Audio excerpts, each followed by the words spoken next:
बिल्ली बैग से बाहर आ चुकी है। The cat is out of the bag. और हमने देख ली सितारे ज़मीं पर, जो 20 जून को सिनेमा हॉल्स पे रिलीज़ हुई है। तो अब इसको क्या करना चाहिए? 10/10 देने के लायक ये मूवी है या नहीं है? आज मैं आपको इसका एक बिल्कुल ऑनेस्ट रिव्यू देने वाली हूँ, जो आपको शायद कहीं और देखने को नहीं मिलेगा। ऐसे ही कहते हैं ना, मैं भी ऐसे ही कह रही हूँ, हो सकता है।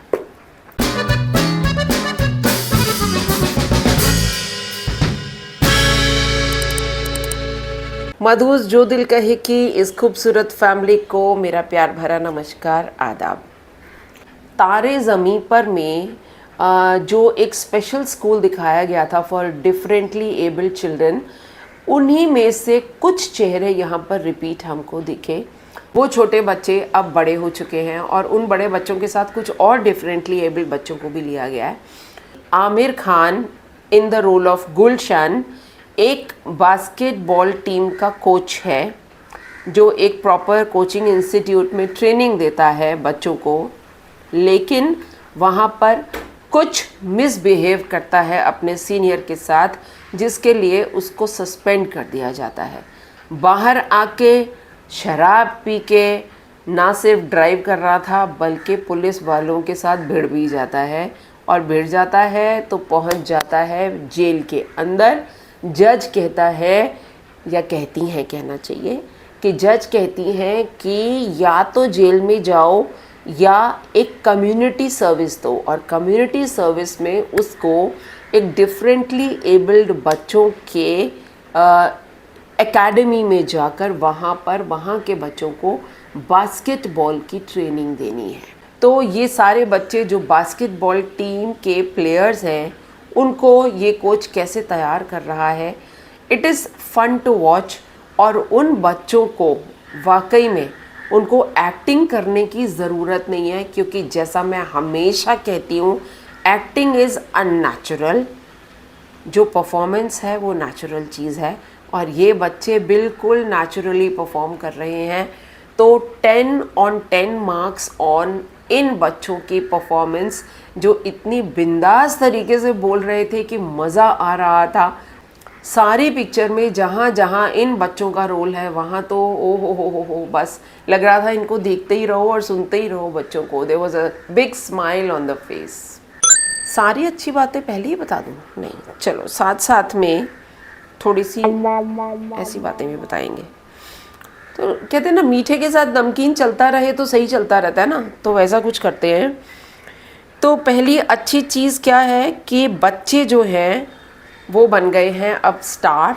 ये सारे बच्चे, thank God, the world is changing, दुनिया अब बदल रही है। और इस फिल्म के अंदर जिन बच्चों ने काम किया है, वो तो अभी जहाँ जाएंगे भैया सेलिब्रिटीज़ हैं। Good job done, very good job done. बुरी खबर ये है कि इस मूवी को अगर आप OTT चैनल पर देखने के लिए वेट कर रहे हैं, तो ये मूवी OTT चैनल पर नहीं आने वाली है। ये आमिर खान ने क्लियर कर दिया है अपने बहुत इंटरव्यूज़ में, मैंने हर जगह देखा है।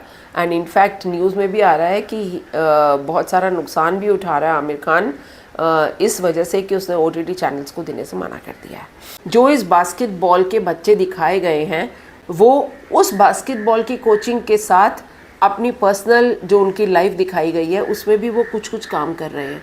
और आपने देखा होगा, एटलीस्ट मैंने तो नोटिस किया है, एक बहुत पॉजिटिव चेंज सोसाइटी में नज़र आ रहा है।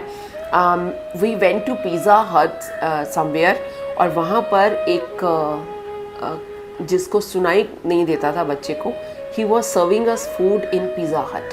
तो वो किस तरीके से हमारा ऑर्डर ले रहा था एंड कितनी स्विफ्टली उसने दिया, उसकी मैंने तारीफ़ भी की थी वहाँ पे, और एक फ़ोटो भी खिंचवाई थी उसके साथ। इसी तरीके से हम एक क्लोथिंग स्टोर पे गए थे जहाँ कुछ शॉपिंग कर रहे थे। वहाँ जो हमें गाइड कर रहा था, वहाँ का जो executive, he was also hearing impaired, and कितने अच्छे से वो अपनी ड्यूटी निभा रहे थे। तो भाई इनको कम मत समझिए, they are really very good at their work, and in fact उनमें जो ऑनेस्टी की और डेडिकेशन की लेवल है वो एक स्टेप ऊपर होती है। तो दैट इज़ गुड कि ये जो मूवी है ये एक ऐसा मैसेज दे रही है सोसाइटी को जिससे इस तरफ अगर किसी का ध्यान नहीं गया तो अब और लोगों का ध्यान जाएगा। स्टोरी बहुत अच्छी है, स्टोरी का कॉन्सेप्ट बहुत अच्छा है, वहीं स्टोरी को प्रेजेंट करना मतलब कि उसको स्क्रिप्ट में कन्वर्ट करना, आपको जो डायलॉग सुनने को मिल रहे हैं, सॉरी टू से डायलॉग्स आते आते उस स्टोरी का जो बेस है उसका जस्टिफिकेशन नहीं हुआ। कुछ पंचेस को छोड़ के जहाँ इन बच्चों का कन्वर्सेशन है, एक एवरेज क्वालिटी की डायलॉग्स दिए जा रहे हैं। जो कॉमेडी है वो इससे कहीं बेहतर हो सकती थी अगर डायलॉग्स या जो पंचेस थे उनको थोड़ा बेटर इम्प्रूव किया जाता। अब जब मैं स्क्रिप्ट की बात कर रही हूँ कि बैड है, उसमें स्टोरी का थोड़ा बहुत रोल यहाँ पर आता है जहाँ पर स्टोरी डेविएट हो रही है from the main concept of these children differently abled. इनके ऊपर फोकस होना चाहिए था और इनकी लाइफ को दिखाया जाना ज़्यादा ज़रूरी था। इंस्टेड ऑफ गुलशन उसकी पर्सनल लाइफ दिखाई जा रही है जिसमें जेनेलिया उनकी वाइफ हैं। स्क्रिप्ट में ज़रूरत ही नहीं थी उस पर्टिकुलर की इतना ड्रैग करने की। मम्मी की शादी, उसका ज़रूरत क्या था मूवी में डालने का? मम्मी की शादी वो प्लॉट से हटके था। आपने खुद अभी पीछे राज शर्मानी के शो में अपने इंटरव्यू में बताया था, जो मैंने बहुत ध्यान से सुना भी था और उसका मैंने अभी थोड़े से एक्सर्प्ट्स भी दिए थे एक रिव्यू में। उसमें आपने खुद बोला था कि आपके फादर जो हैं जब स्टोरी सुना करते थे तो उसमें उनसे पूछते थे कि एक लाइन में डिस्क्राइब करो अपनी स्टोरी को। तो आपकी एक लाइन में डिस्क्रिप्शन क्या होनी चाहिए थी? Focus should have been totally on the children, और जो आपका और दूसरे लोगों का जो स्क्रीन टाइम होना चाहिए था वो बहुत कम होना चाहिए था। यहाँ इतने बड़े बड़े सीन्स में प्रैक्टिकली सो गई थी। गुलशन की जो मदर बनी है इसमें, she is also a very Babli character, बिंदास रहने वाली लेडी हैं और उनका रोल भी मुझे बहुत अच्छा लगा, उनकी परफॉर्मेंस भी बहुत अच्छी लगी। उनके जो हस्बैंड बने हैं वो भी आते रहते हैं, मोस्टली कॉमेडी टाइप रोल्स में ही आते हैं, तो वो भी उनका भी परफॉर्मेंस अच्छा लगा। और एक जो उस सर्वोदय स्कूल जहाँ सर्वोदय एकेडमी जहाँ पे ये बच्चे बास्केटबॉल खेलने जाते हैं, वहाँ के जो एडमिनिस्ट्रेटर हैं एक सरदार जी, उनकी भी परफॉर्मेंस मुझको बहुत अच्छी लगी। तो भाई किसकी परफॉर्मेंस फिर अच्छी नहीं लगी जब मैं इन सब की परफॉर्मेंस अच्छी अच्छी बोलती जा रही हूँ। भाई आमिर खान, मुझको माफ़ करना, मैं तुम्हारी इतनी बड़ी फ़ैन हूँ भाई, लेकिन मुझे इस मूवी में आपकी परफॉर्मेंस बिल्कुल पसंद नहीं आई। आई एम सॉरी टू से, आपको क्या हो गया है? पहले मैंने लाल सिंह चड्ढा के बारे में बोला था, मुझे लगा लाल सिंह चड्ढा में क्योंकि एक्सेंट पंजाबी था और आप वो पंजाबी एक्सेंट नहीं ला पाए, शायद इसलिए परफॉर्मेंस वीक लगी। लेकिन यहाँ क्या प्रॉब्लम हो गई आपको? It was such a beautiful role as a coach. आप हर जगह सुपरफिशियल लगे मुझको। I am very sorry to say. एक मूवी थी तारे ज़मीं पर जहाँ आपके डायलॉग्स का थ्रो इतना बढ़िया था कि आपके मुंह से वो डायलॉग आते ही वो हमारे दिल तक पहुंच जाता था। यहाँ दिल तक तो क्या, मैं क्या बोलूँ, I just don't know what's wrong. And मुझे पता है मैं आपको बहुत डिसहार्टन करने वाली हूँ, लेकिन डिसहार्टन तो मैं भी हूँ ना। 2000 रुपये टिकट के खर्चे, 500 रुपये पॉपकॉर्न के खर्चे, 80 या 100 रुपये पार्किंग चार्जेस, और वहाँ से निकलने के बाद फालतू का बाहर खाना, तो लगा लो 3-4 हज़ार रुपये हमारे खर्च हो गए, लेकिन मज़ा ही नहीं आया।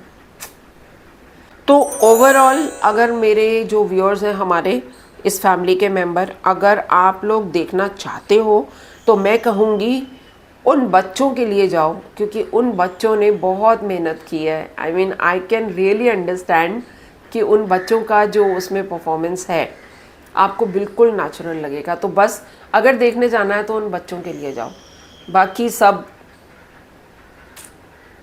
Not worth it, sorry. 10 on 10 movie को तो मैं बिल्कुल नहीं दे सकती, 10 on 10 बच्चों की परफॉर्मेंस को दे सकती हूँ। तो अगर मुझसे पूछेंगे तो मैं इसको 5 से ज़्यादा नंबर नहीं देने वाली 10 में से।